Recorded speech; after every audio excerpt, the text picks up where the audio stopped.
ডাকসু নির্বাচনে বাধা নেই আপিল বিভাগের এমন রায়কে স্বাগত জানিয়েছেন প্রার্থী ও শিক্ষার্থীরা। শোনামাত্রই উচ্ছ্বাস ছড়িয়ে পড়ে ক্যাম্পাস জুড়ে। এদিনও ভোটের আগে দেয়া 2 দিনের ছুটি বাতিলের দাবি জানিয়েছে ছাত্রদল সমর্থিত প্যানেল। আলোচনা করে সিদ্ধান্ত জানাবেন চিফ রিটার্নিং কর্মকর্তা। মাহিয়া হাসানের রিপোর্টে আরও বিস্তারিত। ঢাকা বিশ্ববিদ্যালয় কেন্দ্রীয় ছাত্র সংসদ ডাকসু নির্বাচনের প্রচারণা শুরু হয় 26 আগস্ট। তবে এক জিএস প্রার্থীর প্রার্থী হওয়ার বৈধতা নিয়ে হাইকোর্টে করা রিট আবেদন ঘিরে শুরু হয় উত্তেজনা। তবে ডাকসু নির্বাচন নিয়ে হাইকোর্টের আদেশ বুধবার আপিল বিভাগ স্থগিত করলে প্রাণচাঞ্চল্য ফিরে আসে ক্যাম্পাসে। আপিল বিভাগ যে সিদ্ধান্ত নিয়েছেন যে 9 তারিখেই নির্বাচন হচ্ছে, কোনো বাধা নেই, আমরা সে রায়কে স্বাগত জানাই এবং আমরা আশা করে থাকবো যে ডাকসু 9 তারিখেই হবে ইনশাআল্লাহ। নির্বাচনে কোনো বাধা নেই, সেই জায়গাতে আমরা খুবই খুশি, ক্যাম্পাসের শিক্ষার্থীরা খুবই খুশি। আমাদের প্রাণের দাবি যে ডাকসু, সেই ডাকসুটা আমরা পাচ্ছি। এই রায়ের পরে খুব ভালো লাগছে। সবাই আবার যে আগের যে উদ্দীপনা ছিল, খুশি ছিল যে আসলে এক্সাইটমেন্ট সবকিছু ফিরে এসেছে, তো ভালোই লাগছে। এদিকে বুধবারও সিনেট ভবনে চিফ রিটার্নিং কর্মকর্তার কাছে নির্বাচনের আগের 2 দিনের ছুটি বাতিলের দাবি জানায় ছাত্রদল সমর্থিত প্যানেল। ভোট কেন্দ্রের সংখ্যা নিয়েও রয়েছে তাদের অভিযোগ।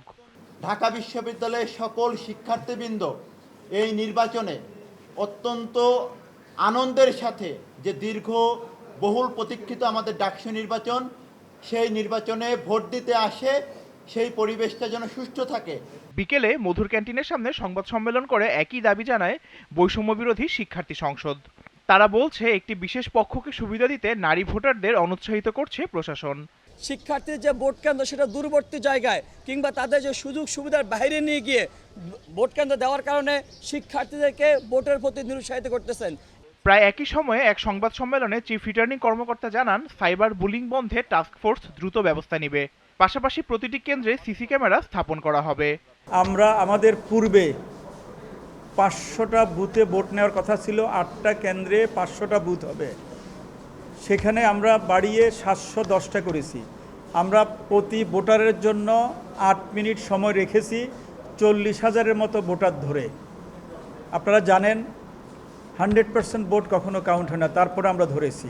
এদিকে সামাজিক যোগাযোগ মাধ্যমে এক নারী শিক্ষার্থীকে ধর্ষণের হুমকির ঘটনায় অভিযুক্ত শিক্ষার্থী আলী হোসেনকে 6 মাসের জন্য বহিষ্কার করেছে ঢাকা বিশ্ববিদ্যালয় প্রশাসন। বুধবার বিশ্ববিদ্যালয়ের জনসংযোগ দপ্তর থেকে পাঠানো এক বিজ্ঞপ্তিতে এ তথ্য জানানো হয়েছে। Mahi Hasan, GTV news, Dhaka.